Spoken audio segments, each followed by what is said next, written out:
الحمد لله رب العالمين والعاقبة للمتقين والصلاة والسلام على سيد الأنبياء والمرسلين وعلى آله وأصحابه وأهل بيته أجمعين. أما بعد، فأعوذ بالله من الشيطان الرجيم. بسم الله الرحمن الرحيم. وَإِذِ ابْتَلَى إِبْرَاهِيمَ رَبُّهُ بِكَلِمَاتٍ فَأَتَمَّهُنَّ قَالَ إِنِّي جَاعِلُكَ لِلنَّاسِ إِمَامًا. صدق الله العظيم. اللهم صل على محمد وعلى آل محمد كما صليت على إبراهيم وعلى آل إبراهيم إنك حميد مجيد.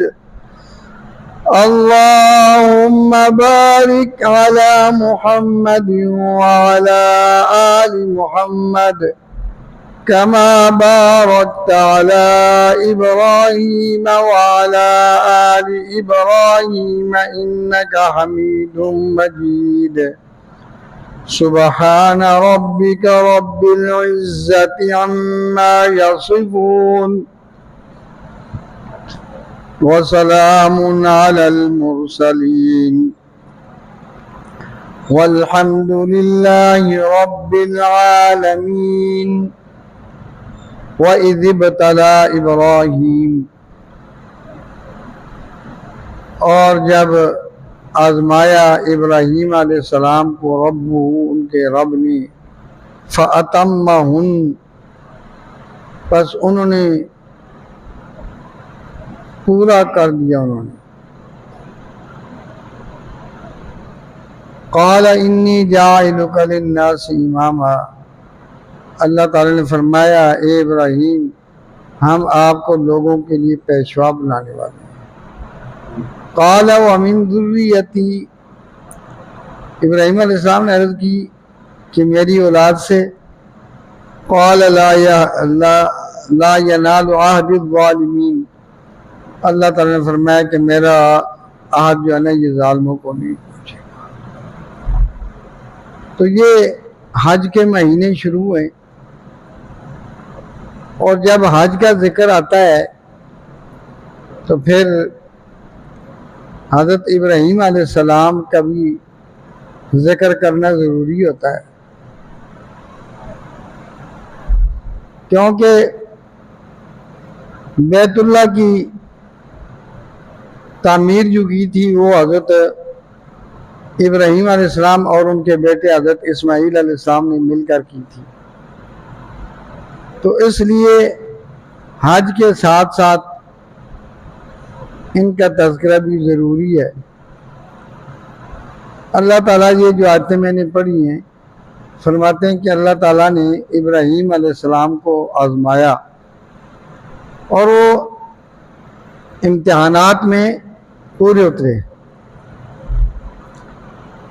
کیونکہ ابراہیم علیہ السلام کے جو امتحانات تھے وہ مروجہ امتحانوں کی طرح نہیں تھے جس طرح اسکولوں، کالجوں اور مدارس کا امتحانات ہوتے ہیں، بلکہ ابراہیم علیہ السلام کے امتحانات جو تھے وہ ان کی عمل کے اعتبار سے، ان کی کارکردگی کے اعتبار سے تھے. کہ ابراہیم علیہ السلام کو اللہ کا جو حکم ہوا ہے اس کو انہوں نے پورا کیا کہ نہیں کیا.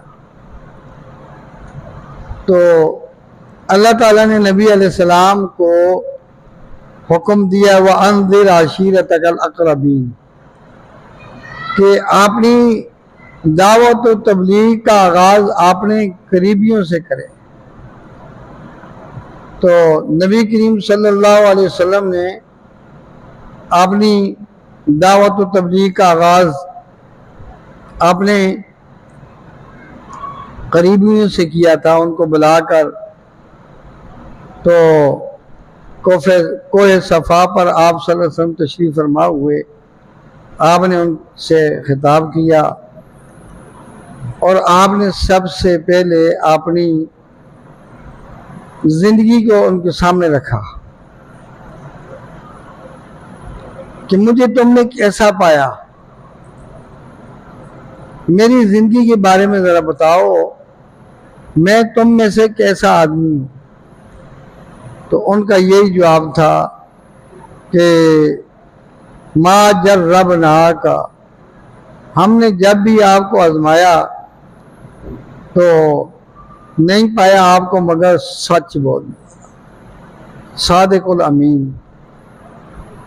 تو نبی علیہ السلام کا لقب ہی صادق الامین تھا نبوت ملنے سے پہلے، کہ آپ جو بات کرتے تھے سچی کرتے تھے اور آپ امانتوں میں خیانت کبھی نہیں کرتے تھے، تو آپ سچے تھے اور امانت دار تھے۔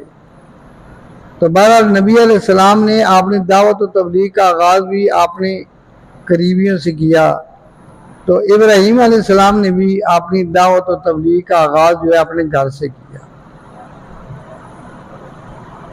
سب سے پہلا آپ کا امتحان یہ تھا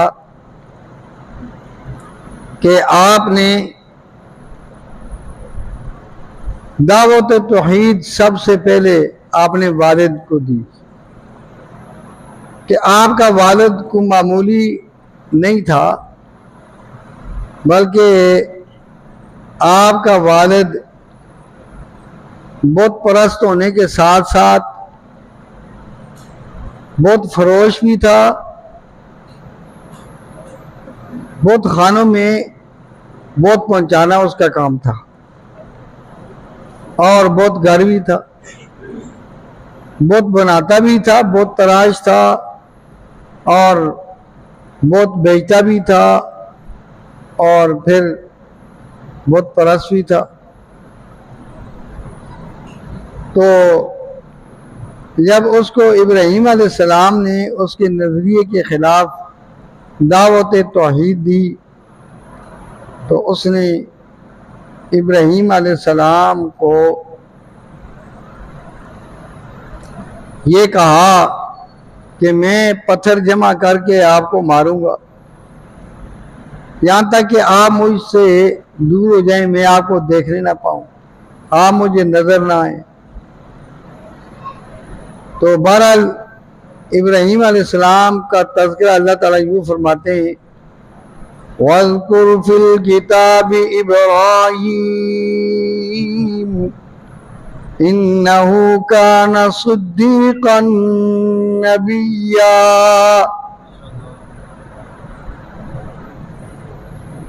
اللہ تعالیٰ فرماتے ہیں کہ اے محبوب، ابراہیم علیہ السلام کا قرآن پاک کے اندر تذکرہ کیجیے کہ بے شک وہ سچے تھے اور نبی تھے۔ تو ہر نبی سچا ہے، سب سے سچ بولنے والا اللہ کی مخلوق میں اللہ کے نبی ہیں، ان سے زیادہ کوئی سچا نہیں ہو سکتا۔ تو ابراہیم علیہ السلام نے جب دعوت توحید کا آغاز کیا تو اپنے والد کو کہا، اذ قال لأبی یا ابت لم تعبد ما لا يسمع ولا يبصر ولا يغني عنك شيئا۔ کہنے لگے، اے ابا جان، جس ذات کو پکارا جاتا ہے وہ ذات ہونی چاہیے کہ جو آپ کی بات کو سنے اور آپ کے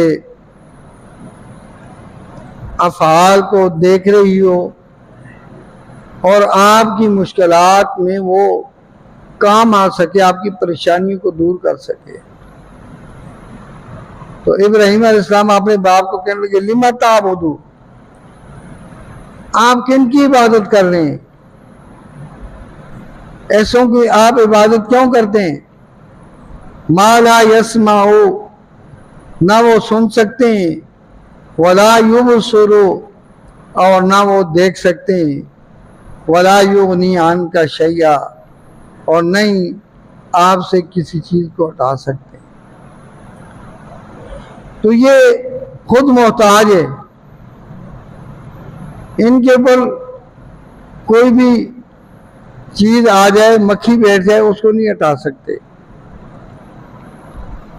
تو جب یہ نہ سن سکتے ہیں، نہ دیکھ سکتے ہیں، نہ کسی کام آ سکتے ہیں، تو ان کو پکارنے کا کیا فائدہ ہے؟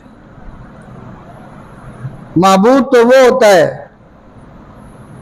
کہ جو سننے میں، دیکھنے میں اور اپنے حکم کے نافذ کرنے میں کسی کا محتاج نہ ہو۔ تو یہ تو محتاج ہیں، یہ کچھ نہیں کر سکتے۔ آپ ایسوں کی بات کر رہے ہیں، آپ کو کیا فائدہ ہے؟ جو خود محتاج ہیں اس کو پکارنے کا کیا فائدہ کیا ہے؟ صرف فرمایا یا ابت انی قد جاءنی من العلم ما لم یأتک فاتبعنی اہدک صراطا سویا۔ اے میرے ابا جان، کہ میں آپ کے پاس علم لایا ہوں، ما لم یأتک، جو آپ کے پاس نہیں آیا تھا، فاتبعنی، آپ میری اتباع کریں، اہدک صراطا سویا، میں آپ کی راہ راست کی طرف رہنمائی کروں گا۔ فرمایا کہ میں اللہ کا پیغمبر ہوں، اگرچہ میں آپ سے چھوٹا ہوں، آپ میرے باپ ہیں، میں آپ کا بیٹا ہوں، لیکن مجھے اللہ نے منتخب کر لیا ہے، مجھے اللہ نے علم عطا فرمایا ہے، علم وحی عطا فرمائی ہے، اور میں آپ کی جو رہنمائی کروں گا وہ صحیح رہنمائی ہوگی، اور آپ راہ راست پر چل پڑیں گے، اللہ کے آپ پسندیدہ بندے بن جائیں گے۔ لیکن اگر آپ اس راستے پہ نہ آئے تو پھر آپ کو شیطان ورغلا لے گا، پھر شیطان اپنے پیچھے آپ کو لگا لے گا، جیسے کہ اگلی آیت میں فرمایا یا ابت لا تعبد الشیطان ان الشیطان کان للرحمن عصیا۔ اے ابا جان، آپ شیطان کی پرستش نہ کریں، کیونکہ شیطان اللہ کا نافرمان نکلا ہے، اس نے اللہ کی نافرمانی کی، راندہ درگاہ ہوا۔ یہ تو اس وعدے سے آیا ہے کہ میں اکثریت کو جو ہے نا گمراہ کروں گا، آپ نے پیچھے لگا کر جہنم میں لے جاؤں گا۔ یہ انسانیت کا دشمن ہے، آپ اس کی عبادت کرتے ہیں، آپ اس کے پیچھے چلتے ہیں۔ جو رحمان کا نہیں بنا وہ آپ کا کبھی نہیں بن سکتا۔ اس کی پیروی کرنا، اس کے پیچھے چلنا، آپ نے آپ کو تباہ و برباد کرنا ہے، یہ اللہ کا نافرمان ہے۔ اور اس کا مقصد بھی یہی ہے کہ لوگ اپنی وراثت کو حاصل نہ کر سکیں، جنت کو، جنت کے اندر نہ جائیں، رب تعالیٰ کے نافرمان بن کر میرے ساتھ جہنم میں چلے جائیں۔ یہ سب کو جہنم میں لے جانا چاہتا ہے۔ اور مزید چوتھی مرتبہ حضرت ابراہیم علیہ السلام نے اپنے والد سے کہا یا ابتی انی اخاف ان یمسک عذاب من الرحمن فتکون للشیطان ولیا۔ اے ابا جان، مجھے آپ پر ڈر ہے کہ آپ کو اللہ کی طرف سے عذاب آ جائے اور آپ شیطان کے دوست بن جائیں۔ تو اس لیے آپ غیر اللہ کو چھوڑ کر اللہ کے بندے بن جائیں، اللہ کو پکارنے والے بن جائیں۔ اللہ سب کا خالق اور مالک ہے۔ اللہ نے آپ کو پیدا کیا اور گناہ گوں نعمتیں اللہ پاک نے آپ پر نشاور کی۔ اللہ پاک نے آپ کو سننے والا، دیکھنے والا بنایا ہے۔ اللہ نے یہ سب صلاحیتیں آپ کے اندر ودیعت فرمائی ہیں۔ اللہ پاک کا کرم ہوا ہے۔ تو یہ نہ ہو کہ اللہ کی نافرمانی کر کے اللہ کے عذاب کے آپ مستحق بن جائیں۔ تو دیکھیں ابراہیم علیہ السلام اپنے باپ کو کتنے بہترین انداز میں خطاب کر رہے ہیں۔ یا ابتی، یا ابتی، اے میرے ابا جان، اے میرے ابا جان، بڑے پیار سے سمجھا رہے ہیں۔ نبی سے بڑا خیر خواہ کون ہو سکتا ہے؟ اور پھر انبیاء علیہ السلام کے جد امجد کہ جن کے ساتھ انسانوں میں سے ہر گروہ جو ہے نا وہ ابراہیم کے لانے میں اپنے لیے فخر سمجھتا ہے۔ یہود سے پوچھو وہ کہتے ہیں ہم ابراہیمی ہیں، نصارہ سے پوچھو وہ کہتے ہیں ہم ابراہیمی ہیں، اور امت مسلمہ والے تو ہیں ہی ابراہیم علیہ السلام کے پیروکار۔ خود نبی کریم صلی اللہ علیہ وسلم کو اللہ تعالیٰ نے فرمایا وَاتَّبِعْ مِلَّةَ آبَائِي، کہ آپ ابراہیم علیہ السلام کے دین کی پیروی کریں، ابراہیم علیہ السلام کے دین کے پیچھے چلیں۔ تو سب سے بہترین دین یہ ہے۔ حالانکہ سب کہتے ہیں کہ ہم ابراہیمی ہیں۔ اللہ تعالیٰ فرماتے ہیں ما کان ابراہیم یہودیا ولا نصرانیا ولکن کان حنیفا مسلما۔ ابراہیم علیہ السلام نہ یہودی تھے اور نہ ہی عیسائی تھے، آپ تو یکسو ہونے والے، فرما بردار، وما کان من المشرکین، اور اللہ تعالیٰ فرماتے ہیں کہ مشرکین بھی نہیں تھے، مشرکین میں سے بھی نہیں تھے۔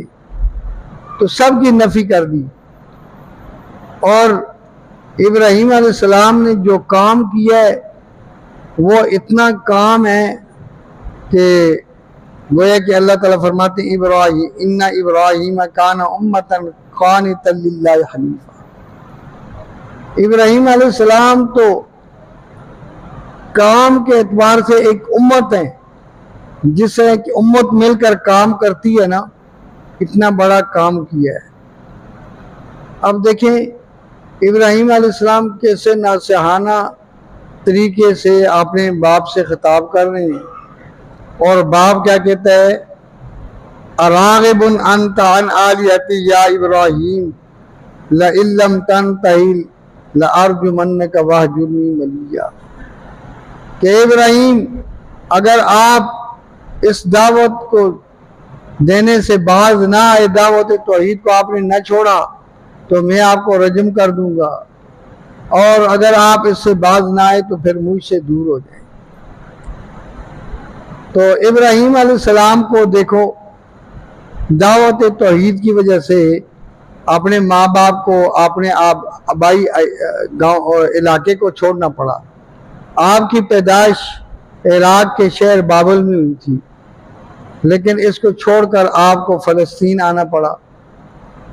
اور پھر ابراہیم علیہ السلام اس امتحان میں سرخ روح ہوئے، کامیاب ہوئے. تو مختلف ابراہیم علیہ السلام کے امتحانات آتے رہے اور ان سب میں کامیاب ہوئے. اسی لیے اللہ تعالیٰ نے فرمایا فَأَتَمَّهُنَّ کہ ابراہیم علیہ السلام نے ان کو پورا کر دیا.